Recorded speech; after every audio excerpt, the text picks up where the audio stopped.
ভয়াবহ অগ্নিকাণ্ড কলকাতায় গভীর রাতে খিদিরপুরে পুড়েছে শতাধিক দোকান। মুখ্যমন্ত্রী মমতা বন্দ্যোপাধ্যায়ের যাওয়ার পরের দিনই আগুনে ভস্মীভূত খিদিরপুর মার্কেট পরিদর্শন করলেন বিরোধী দলনেতা শুভেন্দু অধিকারী। সেখানে পৌঁছে আগুন নিয়ে রাজ্য সরকারকে কাঠগড়ায় তুললেন। তার অভিযোগ, এই আগুন স্বাভাবিক ছিল না, এটি পরিকল্পিতভাবে লাগানো হয়েছে। তার দাবি এটা ম্যানমেড ফায়ার। তার অভিযোগ, পরিকল্পনা মাফিক আগুন লাগিয়ে গরিব মানুষদের উচ্ছেদ করার ছক করা হয়েছে। এছাড়াও তৃণমূলকে টাকা মারার কোম্পানি বলে কটাক্ষ করেছেন।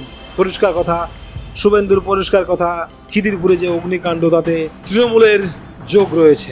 শুভেন্দুর স্পষ্ট অভিযোগ, রাত 1টার সময় আগুন লাগলো, দমকল আসলো ভোর 4টায়। মুখ্যমন্ত্রী সব জানতেন, কিন্তু আগুন নেভাতে নয়, পুলিশ ও দমকলকে বলেছেন ঘর ভাঙতে।